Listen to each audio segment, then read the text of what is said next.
Hello, welcome to the Does Buffy the Vampire Slayer Suck podcast, where four friends sit around and watch Buffy the Vampire Slayer and determine whether it rules or not.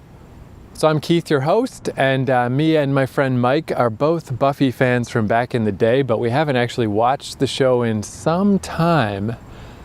And then Julian saw some of the later seasons when he was a young lad, and Rayanne is pretty much brand new. But if you'd like more information about who we are and our histories with Buffy and such, check out the previous episode. That was like our introduction. And now I presume we'll just do episode by episode fucking episodes.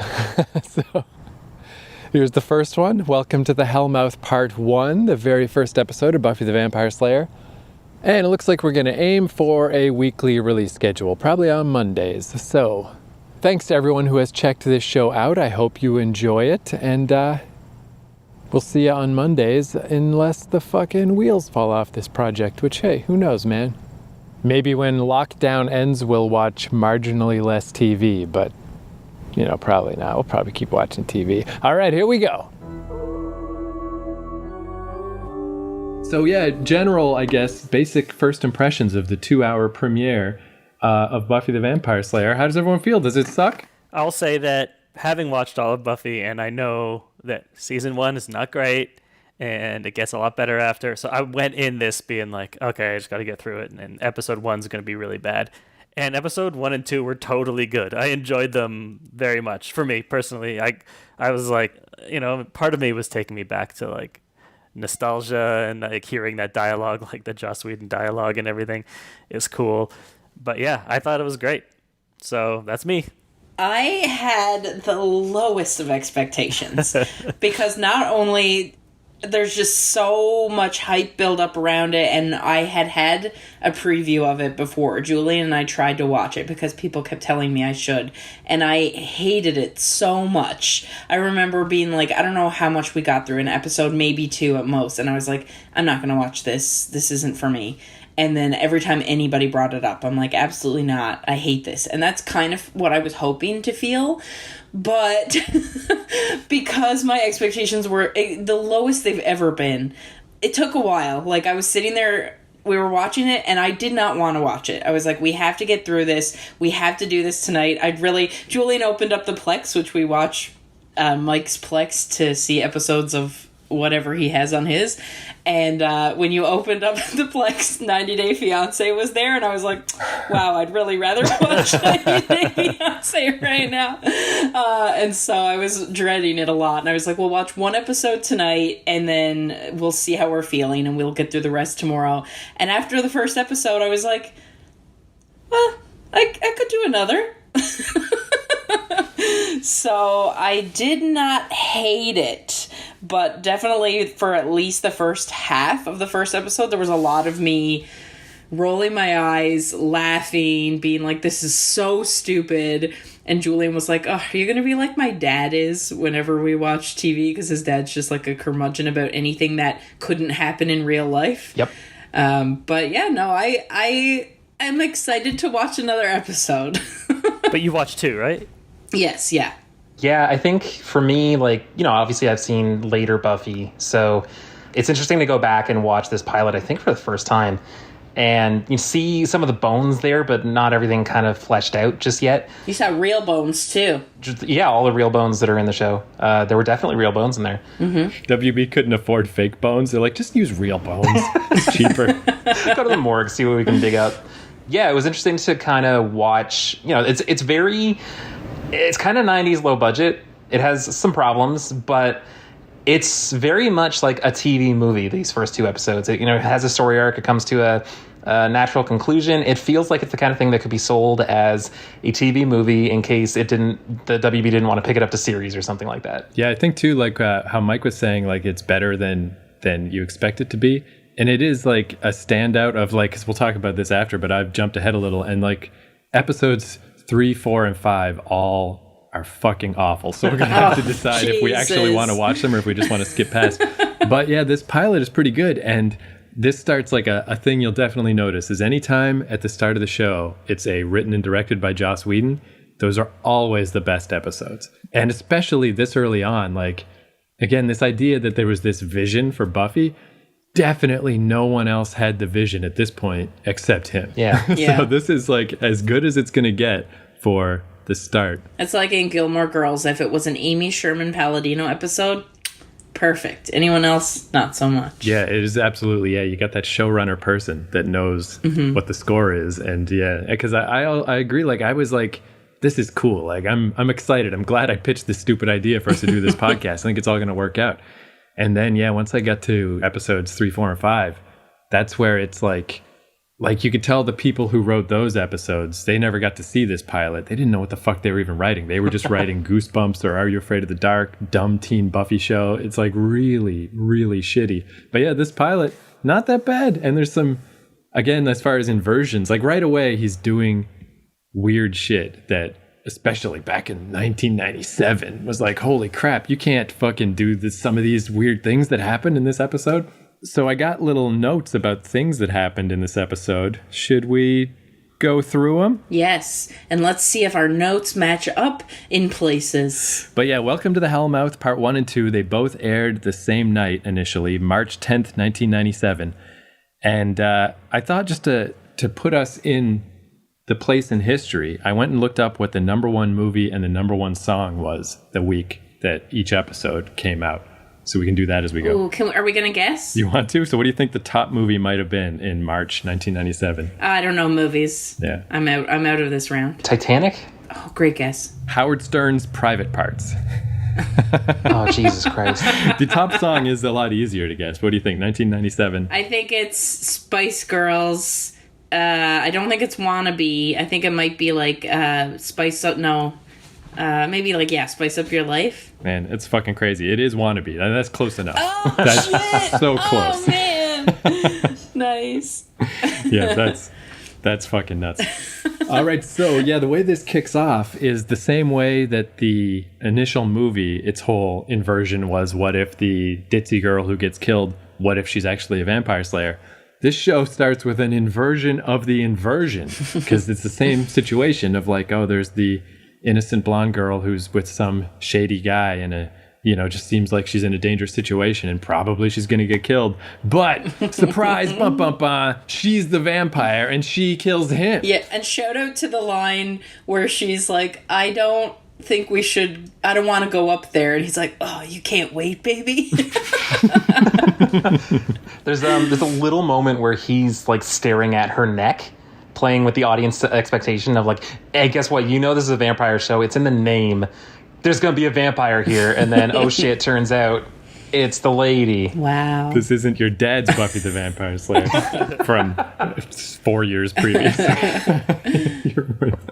And it's cool too, where, again, we'll try not to give direct like spoilers for stuff that's going to happen later. But when there is stuff that is relevant later, I figure I'll just like mention it because it's neat to go back now that I've seen the whole show and just to see these things. So this blonde girl, she doesn't even have a name. They never say her name in this episode. And I guess initially she was meant to die in this episode. In the big fight at the end, they were going to kill her. But they liked the actress, so they kept her around. And this girl, her name's Darla. And she is like ridiculously important to the overall Buffy and Angel like canon and lore as the seasons go on. And it's just so cool that like there she is. She's just the twist at the start of the stupid WB pilot. And it's just neat. That's cool. I wouldn't have guessed that. She was also in Dexter. Yeah, she was Dexter's wife. Yeah. Oh. I don't remember her for anything else, but Yeah.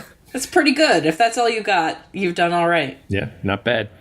Then we get the cool Buffy theme song that, I don't know, it's Love pretty it. good. It's so good. It's the best part of the episode when it busts into that. So Keith, I want to read my first two notes because they're exactly the same as yours. The first one is Lady Vampire in cold open. And then the second note says the theme still rules. Yeah, it's awesome. Yeah, I have the exact same two. They're in reverse order, but the first one I have is this theme song fucking slaps. Yeah. Yeah, and the band that does that song, they're called Nerf Herder. But I never saw Star Wars until years after this. I didn't see Star Wars till I was in like my 20s. So I didn't know that that was a Star Wars reference. They call Luke a Nerf Herder. Oh, I didn't know that. Well, I was disappointed when I found out because it made me think that band was less cool. But it's still a great song. Because yeah, for such a Buffy nerd, I don't know, Star Wars is not my jam. So Same. I take Buffy any day. So at the opening of the show, we've got Buffy dreaming of the Master. Oh, I guess before we talk about the Master real quick, what do you guys think about these vampire faces? So like when Darla reveals that she's a vampire, she has the big weird demon face thing. I think the makeup in this first season is pretty bad. But the concept of like being able to look like normal and blend in, but then turn into a vampire, I think it works because then you get that like surprise factor and stuff like that, and they can always like, shock you with this person's a vampire or whatever. Get a little scare. It's clearly like a budget and a practicality constraint, because I think I saw something online that said it took about an hour and 20 minutes to put on all the prosthetics for that makeup. But yeah, it's cool that anyone can be a vampire in those night scenes. What's not cool is that in this first episode, people can barely talk with that makeup and vampire teeth on. They should just everyone just kind of looks like Luis Guzman to me. And I don't know that ever really gets better, the prosthetic talking with the getting around your S's. Yeah. No. And I remember like it was really off-putting to me when I first saw the show, because I've never seen a vampire do that. Vampires are supposed to be cool Antonio Banderas. They're not supposed to turn into like, it feels like more of a werewolf thing. But I think I read somewhere that WB was like, we just can't be staking people every week on TV. But if they look like demons, then you can stake them all day, and who cares? Nah. For me, my biggest like pop culture vampire reference, even though I haven't seen the movies, is Twilight. So to me, vampires are sissy sparkle men. Right. So I like them a lot more. And I like there's always the sound effect. There was always like a sound when or like that they made when they turned vampiric, which I liked, because we also watched the unaired pilot. Julie and I watched it today, and there was nothing. It was just all of a sudden, and it wasn't scary. Like, I wasn't taken aback by it, so I liked the noise. Yeah, the effects were, I mean, they were unfinished. Like, when the vampire got staked, and it was just, like, stop motion, but, like, 3 frames. It was like, a man, a dusty man, dust. Yeah.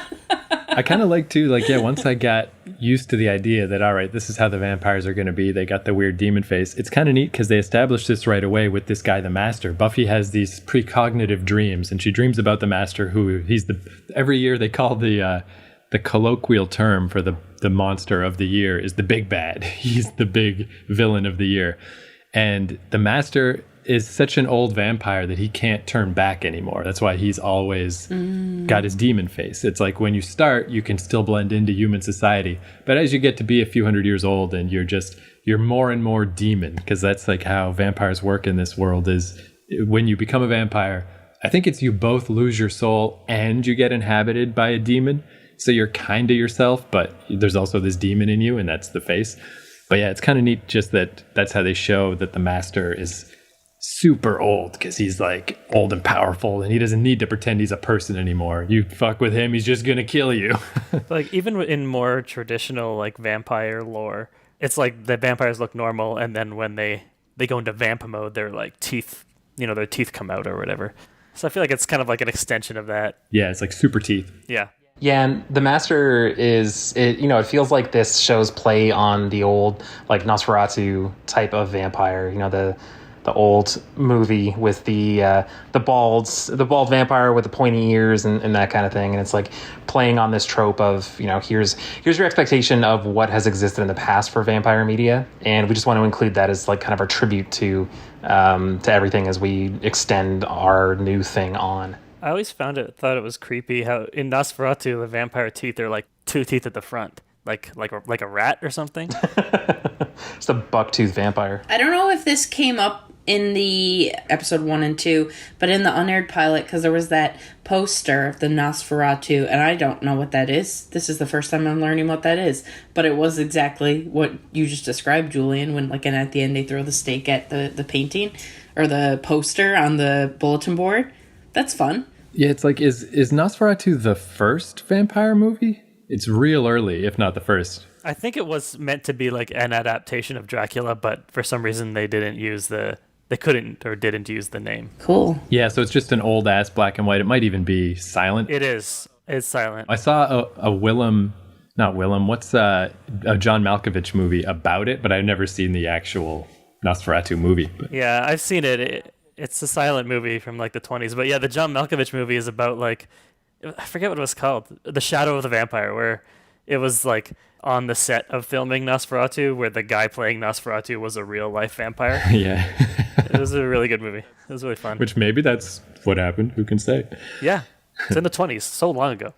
So then Buffy goes to her new school, her Sunnydale High School, and in a new town, and the principal talks about how she burned down the gymnasium in her old school. And that's kind of cool just because the Buffy movie was only a few years before this, so, and everybody watched it, even though no one actually cared about it or probably remembered it that much. But it's neat that they made that connection. If you wanted to be a stickler of like what's going on with this Buffy shit, it's like it did tie in. It's like in the movie, even though she was a very different type of character and everything was kind of different, but in the movie she burned down her fucking school to try to kill a bunch of vampires. So now this is her in her new school, and she's transformed into Sarah Michelle Gellar. It was a different actress? Yeah. Oh, okay. Yeah. To me, that line was always put there, to be like, oh, it's kind of a continuation. Like now she's moved from LA to Sunnydale, but I mean, is that the only continuation or the only? Oh yeah, and that was completely unnecessary because there's a lot of other differences. The vampire lore is all completely different. Vampires could fly, and they were Peewee Herman. Yeah, and didn't they have little, like, they didn't have the face, but their ears, for some reason, were, like... Yeah. Like, little floppy dog ears. It was weird. Also, some of them were David Arquette. Yeah, if we keep this crap up long enough, we should watch that movie at some point. But yeah, it's like... It's not like it was good or anything. Yeah. But yeah, Pee Wee Herman's part was the best, like when his death scene is just way too long. It takes like a whole minute. He gets stabbed and he's just like, and that's like the only thing I remember about that movie. But that was the height of comedy in 1993. So the first person we meet is Cordelia, just standard mean girl. As soon as someone says her name, I looked at Julian and was like, Cordelia? Because already I'm aware that there's somebody named Buffy, Angel, and Willow. These are names I know. And I was like, Cordelia? Really?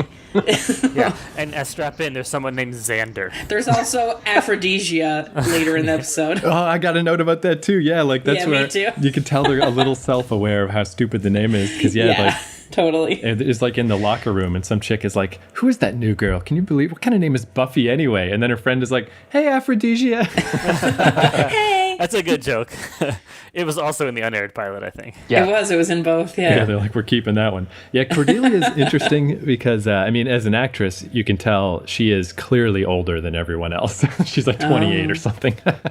But, and I think she wanted to, one of those things where she auditioned for Buffy and they're like, nah, you can't be Buffy, but you be the mean girl. I think before that, she was in some kind of like Baywatch Nights or some bullshit, like some kind of bikini beach show. And again, I won't give like any like real future spoilers or whatever, but Cordelia is so interesting to go back and watch because she's such a template. She is just the mean girl in school and that's it. But as this show goes on, and especially she goes over to Angel, I was thinking about it today, just nerding out in my own little brain about Buffy lore. Of everyone's like character arc as all the years go by, like where everyone ends up at the end, Cordelia is like, you could make the argument, the coolest one.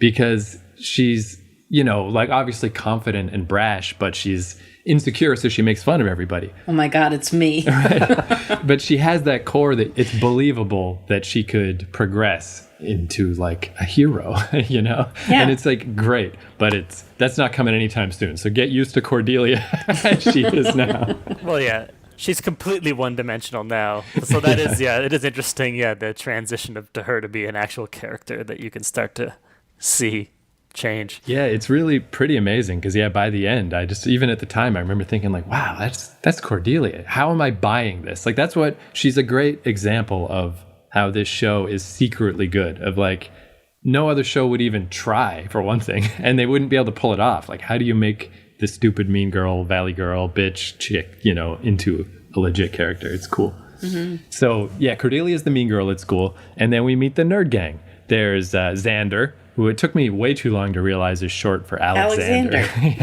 That's what I said. I was like, it has to be. Yes. There's one really funny joke in a much later episode about that. Do you remember? Oh, the yeah. one I'm talking about? Where everyone, again, this is just a minor spoiler, but where they all lose their minds and they call him Alex. Yeah. Because why wouldn't you call him Alex? That's the natural thing to call him. But it feels so weird to call him Alex. Yeah, they all lose their memories, and then they find his driver's license. Then they're like, okay, he's Alex. And then everyone's calling him Nice. Alex. Yeah.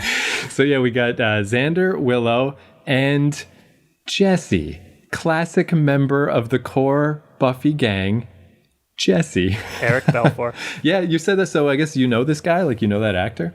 I know him from stuff. Yeah, he was in 6 Feet Under, Yeah. and he was also in like 24. I remember him from the show 24 for like a season or two. I was on the show Haven, which was a low-budget sci-fi show filmed in Nova Scotia. Oh, shit. Oh, is that the one Edge was on? Yes, that is the show that credited WWE superstar Edge was on. Yeah, it was weird because I hadn't seen this in, years and years and years. But I was watching the Texas Chainsaw Massacre remake for my other podcast, Prison Wallets. Me and my friend Ray were watching it. And it was bugging me the whole fucking time. That's actually a pretty good movie. But It is a good movie. this guy, I'm like, who the fuck is this guy? I recognize this guy. And eventually it was making me so nuts. I pulled up his IMDb and I'm scrolling and scrolling and scrolling. And he's been in 8 million things. And I'm like, it's none of these. I haven't seen any of these. And then finally, way down at the bottom, 1997, Jesse, Buffy the Vampire Slayer. And I was like, holy fuck, that's Jesse. And it's just impressive that I remembered him because I hadn't seen this thing in literally fucking 12 years or something. But I remembered Jesse somewhere deep in my brain. Yeah, apparently Joss wanted to have him in the opening credits as well. And I don't know if this is true or not, but I think it's a fun story either way. That it's just to make people think like this is going to be a main guy. This is going to be one of the guys in the crew. And then he just gets killed immediately in the right at the end of the first episode or second episode. And it's still like neat that is like an unexpected thing that happens. And it would have been kind of cool if he was in the credits, but it isn't. It's not exactly like a real shock death. They really treat it like a joke. So, Yeah. But let's just jump ahead and talk a little bit about Jesse right now. Because Jesse doesn't make it out of the pilot. He gets killed. And nobody ever mentions him ever again. And I just find that so weird because this is the show, like Darla, I said, is like hugely important later on. And there's other people that'll show up that are important later. This is the show that remembers its past and like it pays off to pay attention and to, be a dedicated viewer. But they never, ever, ever bring up Jesse ever again. He was like supposed to be their friend. They all hung out. It was Xander, Jesse, and Willow. And Xander was obsessed. Like, he kept talking about he had to go get him. Yeah. Like, he was his best friend. Is that he never came back? Nothing, not even like a cameo appearance or anything? The only thing is, because I looked this up because I'm like, it is so weird. It's such a dropped ball. It's the only time I can think of Buffy just doing something this, like just forgetting somebody like that. There's one comic book where there was all these like Buffy novels and Buffy comics that Joss admitted he never even read them. They're just like whatever. It's just like some side shit. It's not canon. I don't even know why they made them, but they made a lot of them. And in one of the comics, Xander has this moment where somebody mentions something about how hard it is when your friends die. And there's a little shot of Xander remembering Jesse. And he's like, yeah, you always see them. You never forget them. But that was some random writer who just made a comic book that is like, for God's sake, someone needs to mention Jesse, for fuck's sake. So that was weird. But the other neat thing, when I looked up Jesse, I had no idea about this. I looked him up on the little Buffy Wikia. His name's Jesse McNally. Ooh. No! He's like my cousin. That's my last name. That's so I was awesome. like, oh shit. How did I not know after all these years that Jesse was a McNally? Oh, that's great. I never heard the name McNally before I met you. There's this series of books. Now that I've told you about them, you'll eventually see one at a used bookstore or something. They're called like McNally's Secret and McNally's whatever. And they're just like this series of like murder mysteries. Wow. I thought you were going to say there was a random series of maps named Rand McNally. Yeah. Sure. Oh, well, that's another super dorky thing is the girl I dated when I lived in the States, her middle name was Rand. Whoa. So if we had gotten married, her name would have been like Rand McNally. That's awesome. You should have stuck. You should have tried harder. That was worth it. Yeah, just for that alone.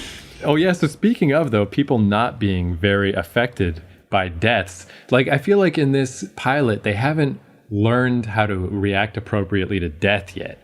Because this show, one of the famous hallmarks of this show was people die, you know, like that's, and it's like a big deal. It's not ever treated like it's not a big deal. Except here, because not only do they later not care about Jesse, but the whole thing that kicks off the plot here is that a dead kid is found in the locker in the school, and nobody really gives a shit.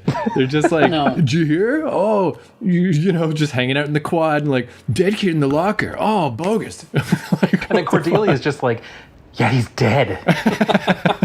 Yeah, it is so ridiculous. But this sets off Buffy's little spider sense of like, uh-oh. Because I guess too, so that's the whole deal with being a Slayer is just there's a bunch of vampires and there's one girl at a time who is the Slayer. And she gets super strength and it's her job to go fight vampires. And when she dies, then a new one is called. So she's already been through that at her old school and she's like, gonna have a new start. Not going to have all these vampires. And then as soon as there's a dead kid, she's like, everyone else seems completely okay with this dead kid, but I know this is vampire shit. It's happening again. Like, God damn it. That's the other thing that's a little bit weird to me is like they ride the line of like either she is aware of the Slayer lore and what's happening or she's not, because in order to introduce it to the audience, Giles has to like explain it to her, but also she apparently already knows about it and is like has gone through all this already. I don't know. Yeah, I think it's more that she's just like trying to, she's like, man, I want to be the ditzy bimbo. I don't want to be the vampire slayer. And I'm going to just aggressively ignore my calling and just go back to being clueless. Yeah. Like, you know, Alicia Silverstone clueless. That's the life I want. And you're not going to convince me. But yeah, so she goes to, why does she go to the library? To get textbooks. Yeah, which is a note I have. That is bullshit, and obviously they had to figure out a reason for her to go. Because she's like, okay, I have to go to the library to get my textbooks that I need for these specific classes, which isn't how school works. That's not where they live. Yeah. So yeah, she meets Giles there, and he's her watcher. So there's this thing, the Watchers Council, that is just these stuffy British people, or Donald Sutherland or whoever, who you know, they help the Slayer. They just, you know, they've been around for hundreds of years. They're aware of vampires. They're aware of the Slayer thing. So they're here to help shepherd these girls and help them on their journey. And Giles is her watcher, but she's like, man, get the fuck out of here. Like, I'm tired of vampires. I don't want to deal with any of this. Go fuck yourself. And Xander also, because everyone's just hanging out in the library, happens to be behind some books. And he overhears all this talk of vampires and watchers and slayers. Yeah, and let's talk about this library for a second. It's nice. It's weird. It looks very small, or from what they're shooting. Like, it's got really cool, like, plants and shit and, like, staircases. But there aren't tables where people sit and read. It's just books and stairs. Yeah, and usually there's only ever 4 people in there, and it's the same 4 people all the time. The interesting thing, again, is just a view into the future, but there's, in the background, you can see there's a room, that room that's like a caged room, like a room that's caged off. Yeah. That's like, why the fuck would that be in a school library ever? But like, that's very important later. Oh. But right now, it's just, I'm just like, why is that there? Why would they ever have made this set with a cage in the library? That's cool. I didn't notice that the cage was there. That's neat. Yeah. And then somehow Xander came into the library without Giles noticing. Yeah, the watcher somehow. I will say that reveal was fun. Yeah. Because the way they did it in the cold open, he's like stand behind the stacks and he's like peeking between the books. Or not the cold open, in the unaired pilot. But in this one, it was like they had this whole conversation and then he just pokes out at the end and is like, what the fuck? I guess, too, now that we've introduced Giles, we should talk about acting a bit. Because I always feel like Giles, especially in these early ones, Giles and Willow, to me, are they're like the ringers. Like, they're the real actors that they brought in to, like, kind of make this show work. Because Cordelia and Xander are good at what they do, but they're, you know, Xander's only good at being the funny guy, and Cordelia's only good at this point at being a mean girl, where Willow and Giles are like actors. Like, obviously Giles is, he's all British and shit. Was Alison Hannigan a child actress? Like, had she... Yeah, and she was too. So that's interesting because Seth Green is later in this show, and they were both together. They were in what was it called? My Stepmother's an Alien. Oh, yeah. When they were like 6 or something, or 7. They were both in that movie together. Is Seth Green Spike? No. Oz. Damn it. Yeah, I think he comes in season 2. You won't have to wait too long. He's pretty rad. Yeah. And I think Anthony Stewart Head was a known actor in like England. I'm just going through some of his credits, and there's a lot of stuff from the UK, sort of before Buffy. So it doesn't matter. Yeah, no, England doesn't matter at all.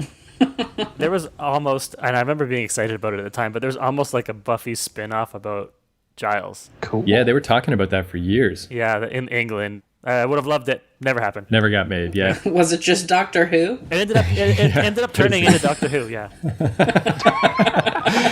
But it's weird too. I guess we'll be able to talk about this more as the show goes on a bit. But as far as like, yeah, people's relative acting abilities, one of the weird things about this show, and the other thing that makes it hard to recommend or always made it weird to be a Buffy fan, is I never thought Sarah Michelle Gellar was a very good actress. In a way, like it's like everyone else is holding up the show around her, and she's not bad, but she's definitely not like star of a show caliber to me. But I like her better in season 1 than in any other season, because I think she's better at this character. She's better at the Alicia Silverstone clueless character who has to fight vampires. And then as she becomes more and more of an empowered, more well-rounded person, as an actress, I just don't think she can carry that kind of weight. So by the end of the series, it's like, Buffy, beautiful, amazing Buffy. But I'm like, man, I wish someone else was playing Buffy. That would really help for me. So next up, big story beat, we meet Angel. Bum, bum, bum. So there's a very specific body type that they love in these shows. Big, wide-faced men are what they consider handsome. Barrel-chested. Yeah. Wait, I don't know if I'm using that word right, but that's what I would say. But how do you feel, Ryan, about the handsomeness of Angel? Because he's like the prototype for every fucking dude that'll ever show up on this show almost. I have to say, I got confused between the men for the most part. Like the demon men, because of their large faces. There were many times I asked Julian, is that Angel? And he's like, no. I'm like, is that Angel? But that guy we saw before. But Angel, you must know his face. He's like Bones. He's like a very Which famous I actor. love that you said, because Julian and I don't know why I watched it, because I was just watching TikTok on my phone, and he was watching Bones yesterday. And I was like, is that David Boreanaz? I don't even know how I knew his name. And then that night, I was like, is this the man from Bones? It was perfect. So I guess how, again, not to do like future spoilers and stuff, what do you know about Angel? If you had to tell me one thing about Angel, what would you tell me? I might be wrong, but he's a confused vampire. Okay, so you know he's a vampire. That's all. I was just Okay. that's going to happen soon, but I didn't want to give it away just in case. If by some miracle after 20 years you didn't know Angel was a vampire, I figured I'd let you learn that one on your own because it is kind of a neat moment. But I got it. cool, just checking. Oh no, I always knew that one, luckily. And yeah, the story behind old David Boreanaz is that he got hired while walking his dog.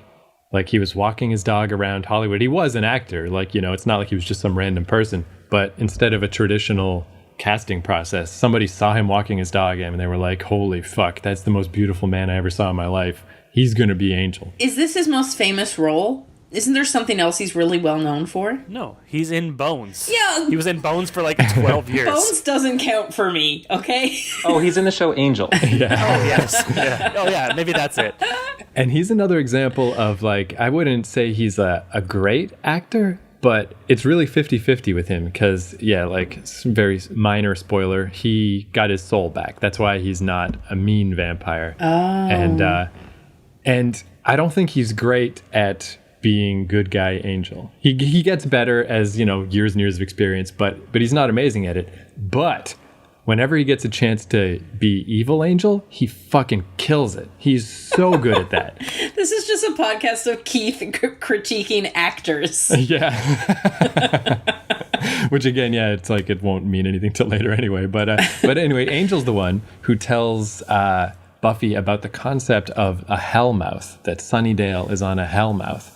And Giles later explains to her that the deal is originally the Earth was inhabited by demons everywhere. Big battle, somehow demons got locked away, ancient fighting or whatever. They locked away all the demons, but there's still these Hellmouths that are like, it's like a volcano. It's like, it's where the magma of demonism can get back out into the world.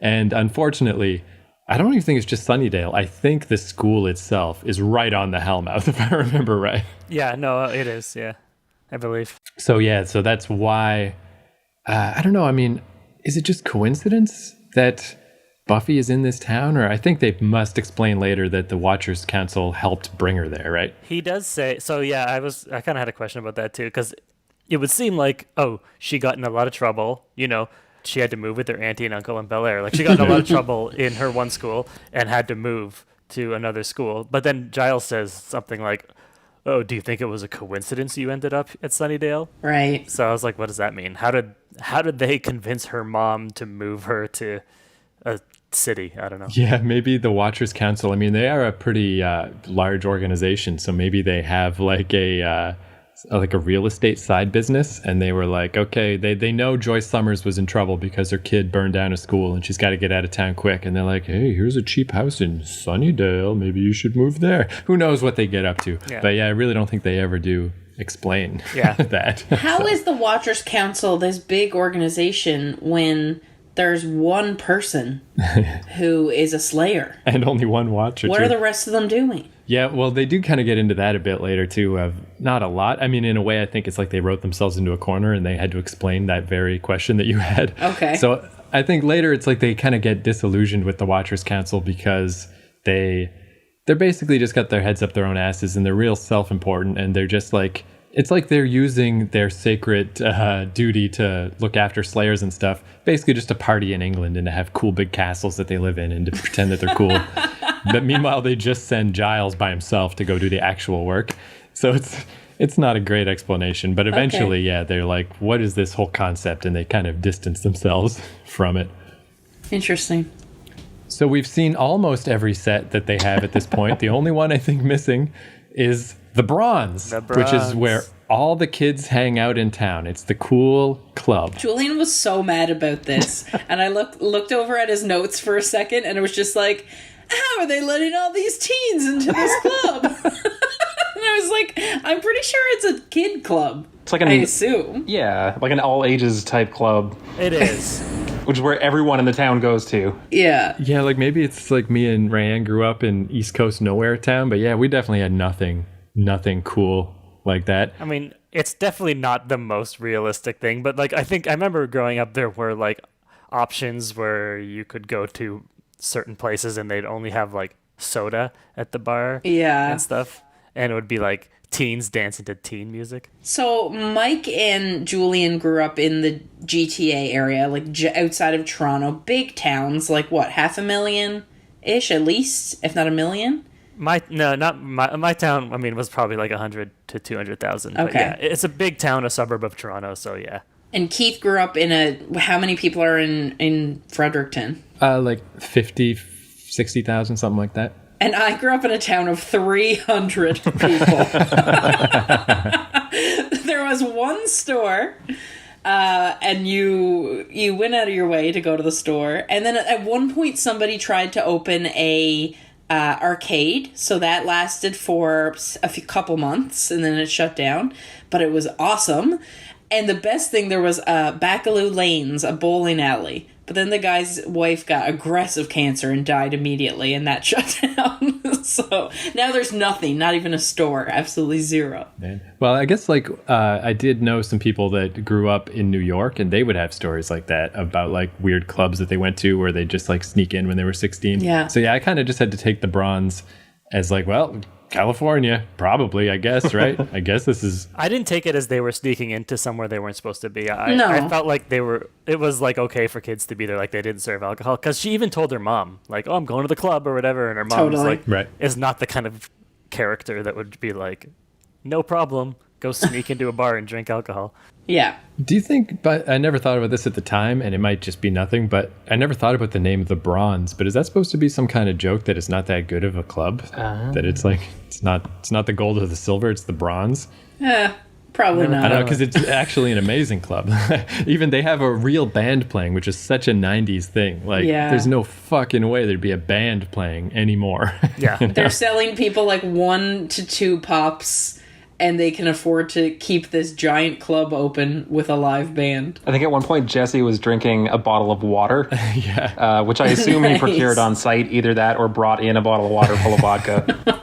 And yeah, not only do they have a lack of sets, so they really got to use this, but literally everyone's there. So like Willow is there, which, you know, she's the nerd of the group or whatever. There's no fucking way she'd be there. And then Giles is there. Yes. The librarian shows up. This tweed just hanging To a out. club for children. My note says librarian around kids all the time. That's, I think, what the name of the Giles show was going to be. Yeah. I don't know why it never got off the ground. That's so weird. So yeah, it's a little awkward. I guess the way they explain it is Willow's there just because, hey, anyone who's anyone, everyone hangs out there. It's the only place in town. And Giles is there just because he's like, you must acknowledge your duty. And since everyone who's anyone is at the Bronze, I knew you'd be here, so I came here to continue to hassle you about it. But there is a thing that happens in this that I do love, that Buffy identifies a vampire by the guy's poor fashion sense. Mm-hmm. Yeah. And it's like the same joke they use later to a more extreme degree in What We Do in the Shadows. But I do think it's really true. Like when I look at pictures of myself from the 90s, none of my clothes fit. All my t-shirts were extra large. Everything was big. Everybody wore big clothes and we didn't think about it. We didn't realize we were even doing it. So like, yeah, if I was a vampire, I would absolutely still dress however I did 20 or 30 years ago, you know? I don't think they explain it much in this, unless I missed it, but when we watched the on-air pilot today, they explain it a lot more. In the unaired pilot, they explained it, I think, a little too much. Because she was like, Probably. what was he wearing? Like, did he look like he was wearing clothes? Where in this one, she just happened to notice the guy down and on the dance floor. And then she was like talking to Giles and just being like, explaining how his clothes were like different or whatever. It's a little more natural there as well, because in the unaired pilot, it's just her and Xander talking in line at the Bronze, and then she finally figures it out and just without saying a word sprints out of line and runs somewhere. So this vampire with the poor fashion sense targets sweet little Willow, who is just naive and is excited that a boy is talking to her. And Willow goes off with this cool vampire dude to Darla, to their little vampire lair, and in the lair Jesse's already there and he's already been bitten. Like Jesse's in big trouble. So the whole gang is just getting fucking escorted away by sexy vampires. And then I guess I just got to finish off the notes for this episode. Buffy and Xander come to the rescue. There's a fight scene. The end of that episode. The version of it that we were watching, I don't know how it worked in the actual 2 hours that aired, but when the first episode ends, there's a very sudden, like, it's a zoom in on one of the vampires closing in on Buffy, and then just a smash cut to be continued, and the episode ends. Yeah. Which is just completely jarring. Well, there's probably credits. I think the credits might have been cut out. Okay. But That was a weird thing, too. In the States, they always had Next Time on Buffy the Vampire Slayer, and they didn't air those in Canada. And I kind of preferred that they didn't, because it always spoiled what was going to happen in the next episode. Mm-hmm. But last thing I want to say is this always bugged me for all 7 years or whatever of watching Buffy, is Mutant Enemy is the production company, and it's the little monster drawing that goes by, and it says, "Grr, arg." And I had to watch that happen hundreds of times. And I hate it. It's just fucking annoying. I hate all those things, like sit ubu sit, good at business, or whatever. If I ever have a production company, it's going to be quiet. You don't need to have a funny soundbite on your fucking thing. What one can I... There's one that's go to bed. I remember that one. Yeah, and like, they're all so annoying. I just hate them all. And this one is one of the worst. Like, especially as this show gets more and more of like, sometimes some heavy shit happens in this show, and then grr, arg. It's like, fuck off. What the fuck? When you're rewatching it now, is that what you see? Yeah, well, I guess I will, because the ones I downloaded, I just downloaded a torrent, so I think it was just TV rips from back in the day. So that yeah, sucks. if you guys aren't seeing those, you're better off. No, we're not. It's fucking lame. I'm sure you'll see them at some point. Right on. There's Welcome to the Hellmouth Part 1. Thank you for listening. If you'd like to drop us a line about any thoughts that you have about Season 1 of Buffy, I kind of just grab comments from all around, but the easiest way is probably just the Instagram. It's Buffy Podcast on Instagram. Just drop your thoughts in whatever is the most recent post, and we'll bring them up on the show. we recorded all this pilot stuff all together, so no fan commentary for a couple episodes, but that's plenty of time to just get your fucking thoughts in, get your shit in. Get your rocks off, honey. And you remember that song? I should listen to that. All right, we'll see you next week. And for anyone who hasn't heard it before, let's just end off with the grr. See, it's gonna sound stupid. The little grr arg sound. It's literally 1 second long. It's not gonna seem like a big deal, but week after week after week, I hate that thing. Here it is. All right, see you next week. Grr, arg.